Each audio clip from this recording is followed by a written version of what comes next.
बिस्मिल्लाहिर्रहमानिर्रहीम। हम पढ़ रहे थे SN2 रिएक्शंस और SN2 रिएक्शंस में लास्ट लेक्चर में हमने ये देखा था कि स्टेरिक हिंड्रेंस जो है वो किस तरह रेट ऑफ रिएक्शन को जो है वो कम करती है।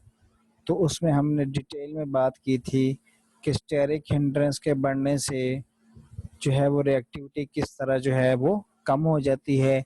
फिर हमने उसको एनर्जी ट्रांजिशन स्टेट एनर्जी के रेफरेंस से भी देखा था कि ट्रांजिशन स्टेट एनर्जी बैरियर जो होता है वो बढ़ जाता है, जिसकी वजह से रेट ऑफ रिएक्शन जो है वो क्या हो जाता है, स्लो हो जाता है।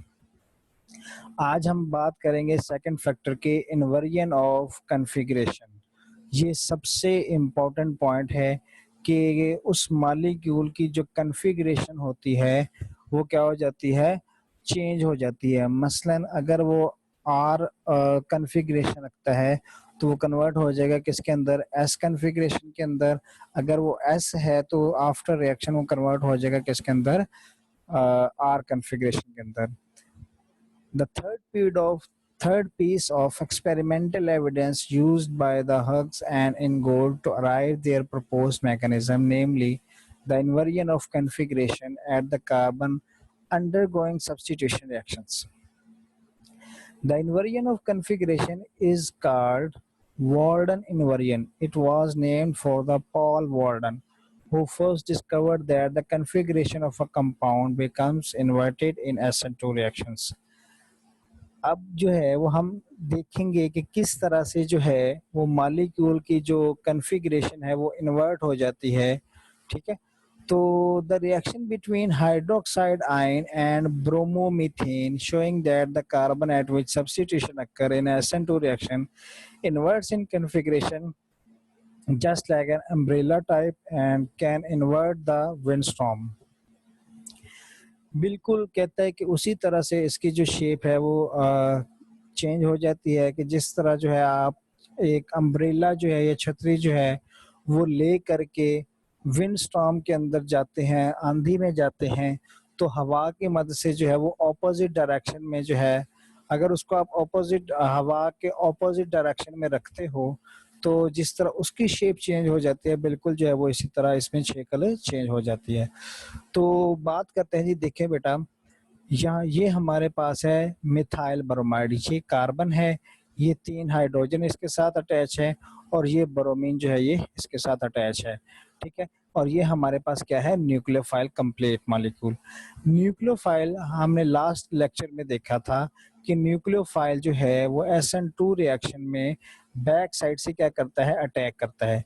तो जब न्यूक्लियोफाइल जो है वो बैक साइड से अटैक करता है, ठीक है, तो जब बैक साइड से अटैक करता है तो ये अब यहाँ पर जो है वो बॉन्ड पर रिपल्शन आ जाएगी। रिपल्शन की वजह से ये तीनों हाइड्रोजन एटम जो होंगे ये इससे दूर भागेंगे, जिसकी वजह से यहाँ पर जो इसकी स्ट्रक्चर है वो स्ट्रेटन दिखाई गई है। 3 bonds are in the same plane, तो ये 3 बॉन्ड जो है क्या आ जाते हैं, एक ही प्लेन के अंदर जो है वो चले जाते हैं।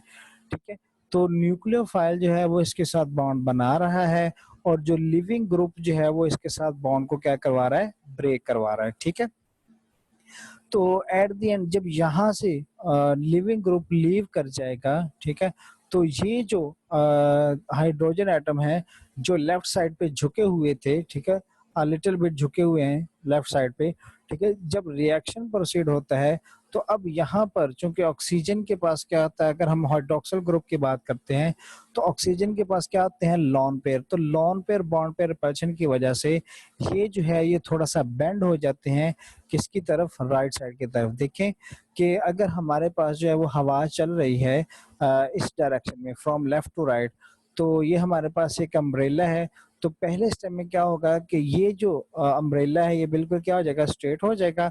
और अगर हवा की स्पीड ज्यादा है तो ये बिल्कुल क्या हो जाएगा, लेफ्ट टू राइट हवा चले तो ये उसकी डायरेक्शन में जो है वो मूव करना शुरू कर देगा, जिस डायरेक्शन में जो है वो हवा मूव कर रही है, विंड स्टॉर्म मूव कर रही है।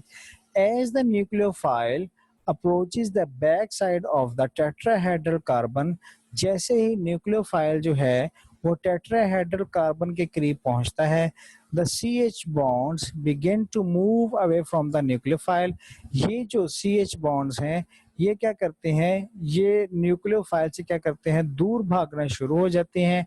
एंड इट्स अटैकिंग इलेक्ट्रॉन, और इसके अटैकिंग इलेक्ट्रॉन से क्या करते हैं, दूर भागना शुरू हो जाते हैं। सेकंड स्टेज में क्या होता है, the CH bonds in the transition state are in same plane. ये देखिए ये तीनों जो हैं वो एक ही प्लेन में आगे हैं। And the carbon is penta coordinate. Penta coordinate से क्या मुराद है कि ये fully bonded to 3 atoms and partially bonded to 2 rather than tetrahedral. देखिए अब यहाँ पर जो इसकी कॉन्फ़िगरेशन जो है वो क्या हो चुकी है, चेंज हो चुकी है। कैसे, अब यहाँ पर टेट्राहेड्रल कॉन्फ़िगरेशन नहीं है। टेट्राहेड्रल कॉन्फ़िगरेशन तब होती है जब 4 जो है बॉन्ड पेयर्स जो हैं वो एक ही सेंट्रल एटम पर मौजूद हों।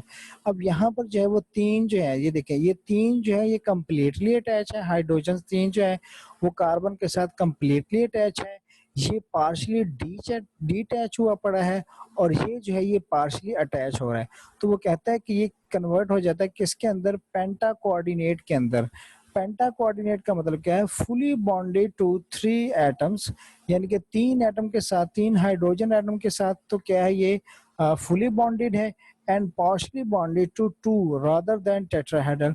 तो ये जो बाकी जो 2 बच गए हैं इनके साथ क्या है, पार्शली बॉन्डेड बना रहा है, यानी कि ये 50% ये है 50% ये है।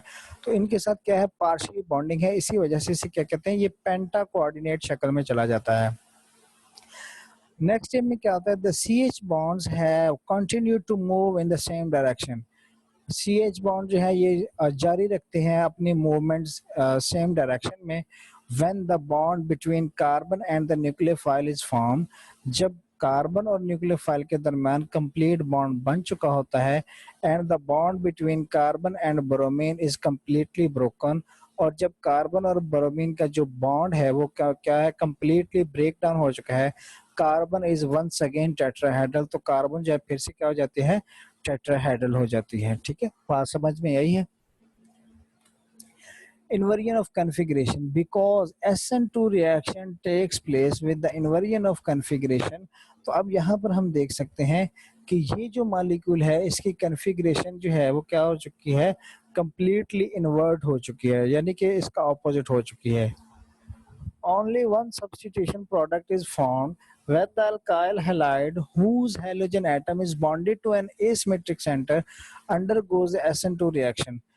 ठीक है, तो यहाँ पर वो कहता है कि सिर्फ एक ही प्रोडक्ट जो है वो बनेगी। क्यों, क्योंकि कंप्लीटली क्या हो जाती है, इन्वर्जन हो जाती है। ठीक है, ये डिटैच हो जाता है तो इसकी जो स्ट्रक्चर है वो क्या हो जाती है, इन्वर्स हो जाती है, 100% इन्वर्स। तो हमारे पास यहाँ पर एक ही प्रोडक्ट बनेगी। The configuration of that product is inverted relative to the configuration of the alkyl halide। ये देखें, अगर आप गौर से देखें तो इसकी जो शेप है, ठीक है, इसकी कॉन्फ़िगरेशन से क्या हो चुकी है, ऑपोजिट हो चुकी है। पहली बात, यहाँ पर जो ग्रुप लगा हुआ है वो राइट साइड पे लगा हुआ है, ठीक है, लेकिन जब आप यहाँ पर देखते हो यहाँ पर क्या लगा हुआ है, लेफ्ट साइड पे लगा हुआ है। ठीक है, तो इन्वर्जन, यहाँ पर हाइड्रोजन जो है वो लेफ्ट साइड पे बेंड हुए पड़े हैं, लेकिन यहाँ पर जो है वो राइट साइड पे बेंड हुए हैं। तो कंप्लीटली जो है वो क्या हो चुकी है, इन्वर्ट हो चुकी है। For example, the substitution product obtained from the reaction of hydroxide ion with 2-bromopentane is S2 पेंटानॉल। ठीक है, तो अगर हमारे पास पेंटेन है तो वो क्या बनाएगा, ये देखें ये R ग्रुप है ना, ठीक है, यानी कि R कॉन्फ़िगरेशन है उसकी। तो जब रिएक्शन हो जाएगा, प्रोडक्ट जो बनेगी तो वो क्या हो जाएगी, S कॉन्फ़िगरेशन जो है वो हासिल कर लेगी, यानी कि टोटली जो है वो क्या हो जाती है, इन्वर्ट हो जाती है। Thus the mechanism proposed by Hughes and Ingold also accounts for the third piece of experimental evidence, the observed configuration of the product is inverted। ये देखिए इन्वर्जन ऑफ कॉन्फ़िगरेशन, ये उसी की एग्जांपल दी गई है। ठीक है, कि जब हमारे पास न्यूक्लियोफाइल आता है, ठीक है, तो अब ये आर आइसोमर था, आर कॉन्फ़िगरेशन थी इसके। ठीक है, तो लेकिन जब प्रोडक्ट बन चुकी होती है, ब्रोमीन जो है वो लिविंग ग्रुप लीव कर चुका होता है, तो इसकी कॉन्फ़िगरेशन जो है वो क्या हो चुकी है, ऐसा हो चुका है। The configuration of the product is inverted relative to the configuration of the reactant। तो आप देख सकते हैं कि ये R है और ये क्या है 2 है, सॉरी S है। अब हम बात करेंगे factors that affects the SN2 reactions। We will discuss here how the nature of the living group and the nature of the nucleophile affect the SN2 reaction। यहाँ पर जो है वो हम बहुत से फैक्टर्स जो है वो डिस्कस करेंगे, जैसा कि न्यूक्लियोफाइल की नेचर क्या है, ठीक है, वो किस तरह रिएक्शन को जो है वो कंट्रोल करती है।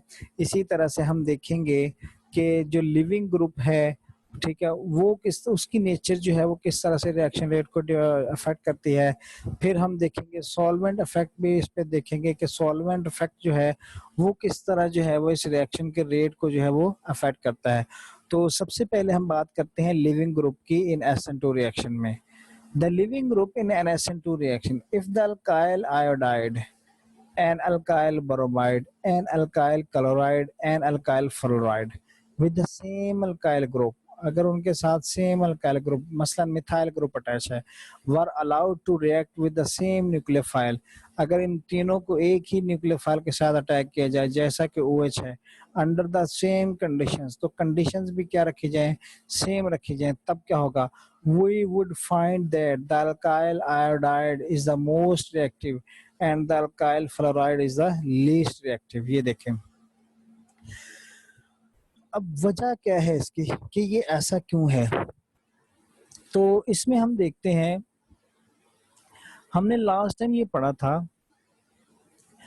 पहले हम ये जो है ये स्टेटमेंट पढ़ लेते हैं। From the relative reaction rates we see that iodide ion is the best living group and the fluoride is the worst। This brings us to an important rule in organic chemistry that you will encounter frequently। यही चीजें जो हैं ये SN2 या SN reactions के अंदर बार बार जो चीजें हैं वो यही रिपीट होंगी कि हमारे पास जो है वो लिविंग ग्रुप कौन सा अच्छा है और अटैकिंग न्यूक्लियोफाइल जो है वो कौन सा अच्छा है।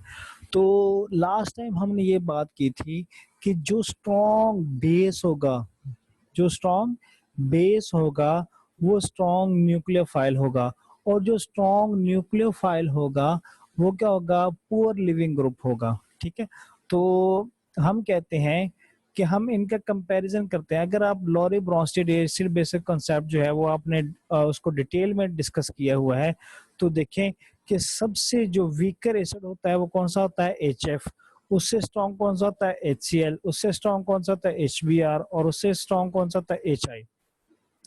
तो इसका मतलब ये है कि फिर जो स्ट्रॉन्ग, लोरी ब्रोंस्टेड ये कहता था कि a strong acid can give us a weak nucleophile या weak base, weak conjugate base. तो एच स्ट्रॉन्ग एसिड है, तो इस जब ये आयोनाइज होता है तो ये हमें वीक कंजुगेट बेस देता है। ठीक है, तो अब वीक एसिड जो है वो क्या करेगा, स्ट्रॉन्ग कंजुगेट बेस जो है वो देगा। तो सबसे ज्यादा स्ट्रॉन्ग एसिड कौन सा है, HI, तो इसका जो बेस होगा वो क्या होगा, वीक होगा। उससे कम स्ट्रॉन्ग एसिड कौन सा है, HBr, तो HBr जो है वो इससे कम स्ट्रॉन्गर है, तो इसका न्यूक्लियोफाइल या बेस जो होगा वो स्ट्रॉन्ग होगा।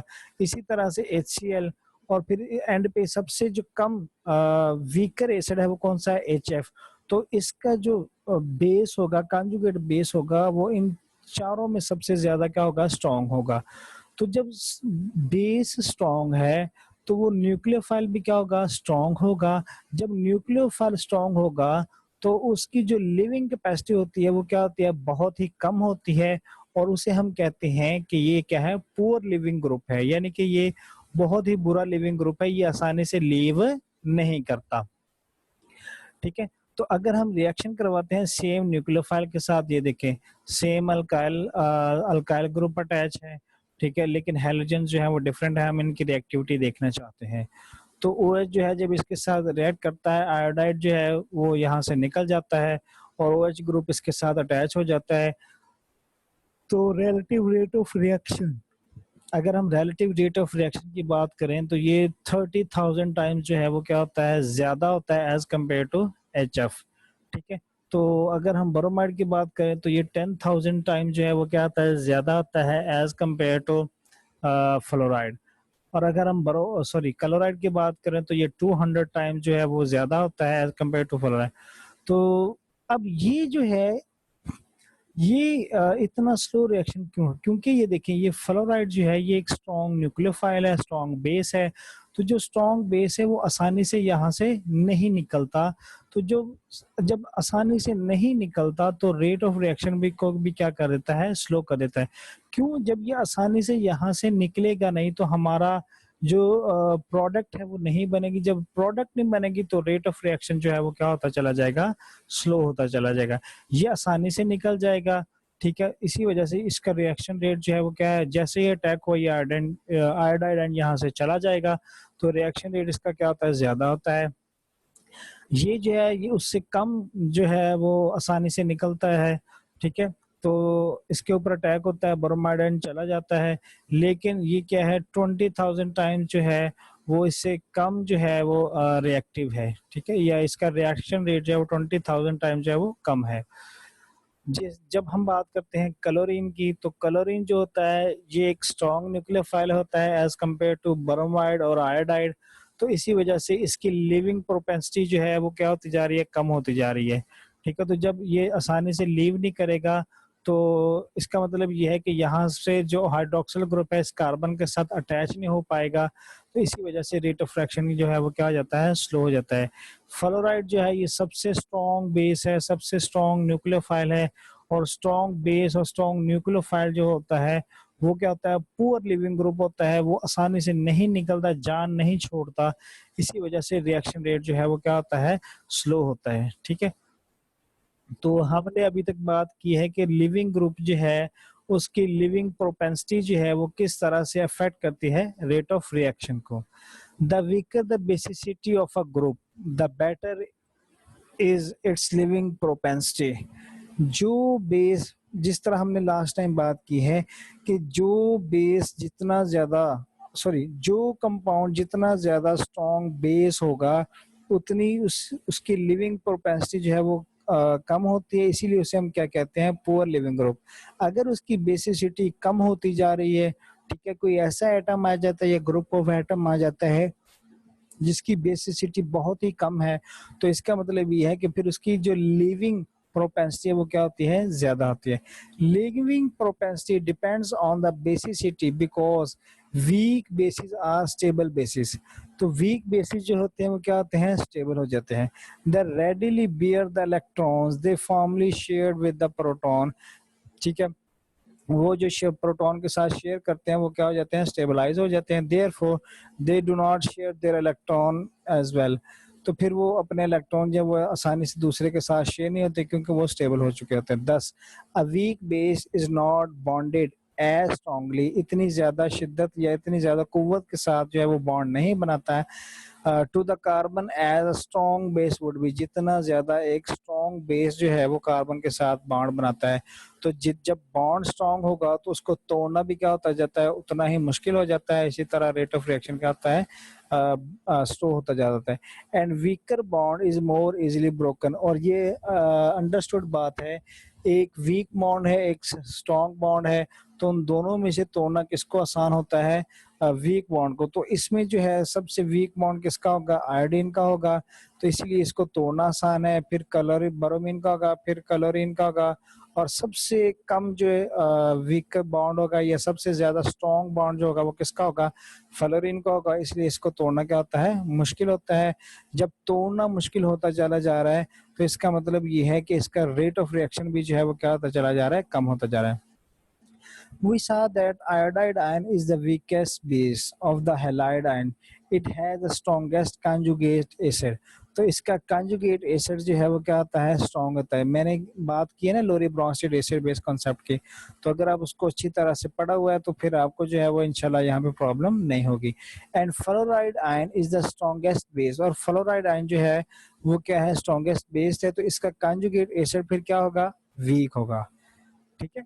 Therefore, when comparing alkyl halides with the same alkyl group, we find that alkyl iodide is the most reactive and the alkyl fluoride is the least reactive. In fact, the fluoride ion is such a strong base that alkyl fluoride essentially do not undergo SN2 reaction.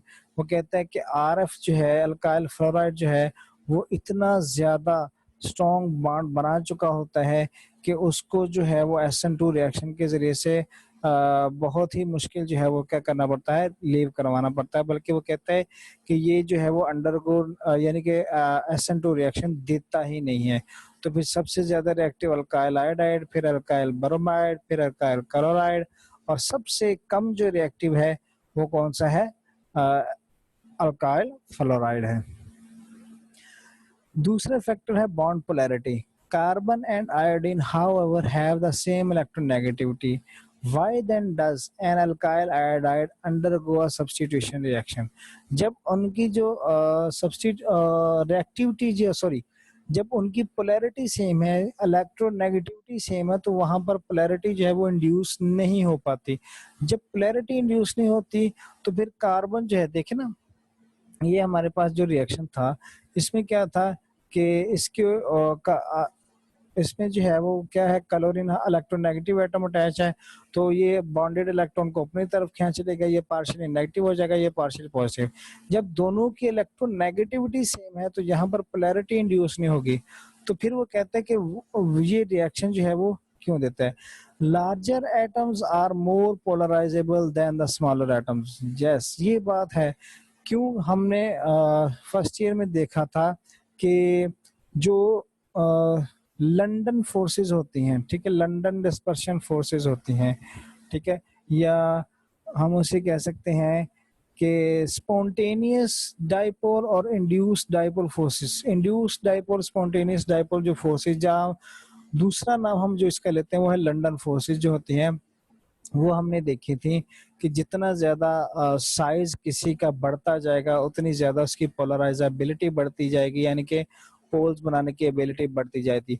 तो iodine जो है वो इस वजह से reaction देता है क्योंकि इसका साइज ज़्यादा है। जब साइज ज़्यादा है तो ये साथ वाले एटम्स को क्या कर देता है? पोलराइज कर देता है। That polarisability is a measure of how easily an atom's electron cloud can be distorted. तो किसी भी एटम के इलेक्ट्रॉन को डिस्टर्ब जो है वो कितनी स्ट्रेंथ से जो है वो किया जा सकता है या कितनी आसानी से जो है वो किया जा सकता है। The high polarisability of the large iodide ion item will allows the carbon iodide bond to become polarized by the approaching electron rich nucleophile, causing a partial charge to develop on the carbon atom। देखो यहाँ पर जो है जब alkyl iodide का bond बनता है तो दोनों की इलेक्ट्रोनेगेटिविटी क्या है? सेम है। तो फिर लेकिन आयोडीन के अंदर ये साइज बड़ा होने की वजह से इसमें पोलराइजेबिलिटी इफेक्ट आ जाता है। तो पोलराइजेबिलिटी इफेक्ट के आने से ये साथ वाले एटम्स के इलेक्ट्रॉनिक क्लाउड को क्या कर देता है? डिस्टॉर्ट कर देता है। और जब डिस्टॉर्ट कर देता है तो उसके ऊपर कौन सा चार्ज आता है? पार्शियली चार्जेस क्रिएट हो जाते हैं। Therefore an alkyl iodide reacts as if it were polar। जब ये पोलर होता है, even though carbon and iodine have the same electronegativity, बेशक इनके दरमियान जो इलेक्ट्रोनेगेटिविटी डिफरेंस जो है वो जीरो है, या इनकी दोनों की इलेक्ट्रोनेगेटिविटी सेम है, तो पोल्स क्रिएट नहीं होते। लेकिन फिर पोल्स किस वजह से क्रिएट होते हैं? वो होते हैं पोलराइजेबिलिटी इफेक्ट की वजह से कि पोलराइजेबिलिटी इफेक्ट जो होता है वो आयोडीन में ज्यादा होता है। इस वजह से वो क्या कर देता है? उसको जो है वो ज्यादा पोलराइज कर देता है। फॉर एग्जांपल ये देखें, यहाँ पर ये देखें, यहाँ पर जो है ये कार्बन जो है ये आयोडीन के साथ अटैच है। तो कार्बन और आयोडीन की जो इलेक्ट्रोनेगेटिविटी है दोनों की सेम है। जब दोनों की सेम है तो इलेक्ट्रॉन पेयर जो है वो क्या है? इक्वली शेड है। जब इलेक्ट्रॉन पेयर इक्वली शेड है तो यहाँ पर पोल्स नहीं बनने चाहिए। तो फिर वो कहता है जब पोल्स नहीं बनेंगे, ये इलेक्ट्रोफिलिक सेंटर नहीं बनेगा, तो इस पे अटैक क्यों होता है?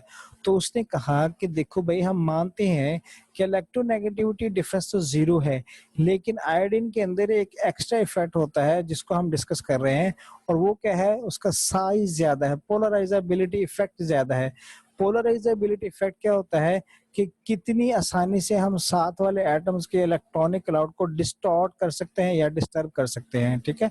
तो जितना साइज ज्यादा होगा उतना ही इसका मतलब यह है कि उसका इलेक्ट्रॉनिक क्लाउड ज्यादा होगा। जितना इलेक्ट्रॉनिक क्लाउड ज्यादा होगा उतनी ही जो आसानी से वो साथ वाले एटम्स को क्या कर सकता है, पोल्स के अंदर जो है वो पोलैरिटी जो है वो इंड्यूस वहां पर कर सकता है, ठीक है। तो यहाँ पर क्या होगा, इंस्टेंटेनियस डाइपोल या इंड्यूस डाइपोल फोर्सेस जो है वो क्रिएट हो जाएगी, जिसकी वजह से पोलैरिटी इंड्यूस होती है। पोलैरिटी इंड्यूस होने की वजह से कार्बन पे कौन सा चार्ज आ जाता है, पार्शियल पॉजिटिव चार्ज आ जाता है, और आयोडीन पे कौन सा चार्ज आ जाता है, पार्शियल नेगेटिव चार्ज आ जाता है। और फिर हाइड्रोक्सिल ग्रुप जो है वो इलेक्ट्रोफिलिक सेंटर कार्बन के ऊपर अटैक करता है, और इस तरह से जो है वो क्या होता है कि न्यूक्लियोफिलिक सब्स्टिट्यूशन जो है वो दे देता है। तो बॉन्ड पोलैरिटी में हम पढ़ रहे थे कि जितनी ज्यादा बॉन्ड पोलैरिटी होगी उतना ही रिएक्शन जो होगा वो फास्टर होता है। देखिए अब होना तो ये चाहिए था कि बॉन्ड पोलैरिटी के हिसाब से, याद रखिएगा बॉन्ड पोलैरिटी को फैक्टर के लिहाज से अगर हम देखेंगे तो सबसे ज्यादा जो रिएक्टिव है वो कौन सा होगा, अल्काइल फ्लोराइड। क्यों? क्योंकि इसकी इलेक्ट्रोनेगेटिविटी ज्यादा है तो इसमें पोलैरिटी ज्यादा इंड्यूस होगी, तो फिर सबसे ज्यादा ये रिएक्टिव होगा, उससे कम ये होगा, यानी कि ये सारा ऑर्डर जो है ये क्या हो जाएगा, चेंज हो जाएगा, ऑपोजिट हो जाएगा बॉन्ड पोलैरिटी के हिसाब से। लेकिन जब हम ओवरऑल बात करते हैं या बॉन्ड एनर्जी के हवाले से बात करते हैं तो हम ये कहते हैं कि फिर जो है ओवरऑल अगर रिएक्शन की बात करें तो अल्काइल आयोडाइड जो है वो क्या होता है, इजीली ब्रेकेबल है, इसी वजह से ये हाईली रिएक्टिव है। ये उससे थोड़ा सा डिफिकल्ट है, तो इसको जो है वो ज्यादा एनर्जी चाहिए होती है ब्रेक करने के लिए as compare to alkyl iodide. फिर इसी तरह से इसको और ज्यादा चाहिए, और सबसे ज्यादा जो है वो अल्काइल फ्लोराइड के बॉन्ड को ब्रेक करने के लिए एनर्जी चाहिए होती है। तो जब बॉन्ड ब्रेक नहीं हो पाता तो लिविंग ग्रुप लीव नहीं कर पाता, जब लिविंग ग्रुप लीव नहीं करेगा तो न्यूक्लियोफाइल जो है, अटैकिंग न्यूक्लियोफाइल जो है वो सबस्ट्रेट के साथ आकर कंप्लीटली अटैच नहीं होता। ठीक है, उम्मीद है इंशाल्लाह आज का लेक्चर जो है वो आपको समझ आया होगा। ठीक है, इंशाल्लाह जो आपके क्वेश्चन होंगे वो क्वेश्चन सेशन में जो है वो डिस्कस कर लिए जाएंगे। अल्लाह हाफिज।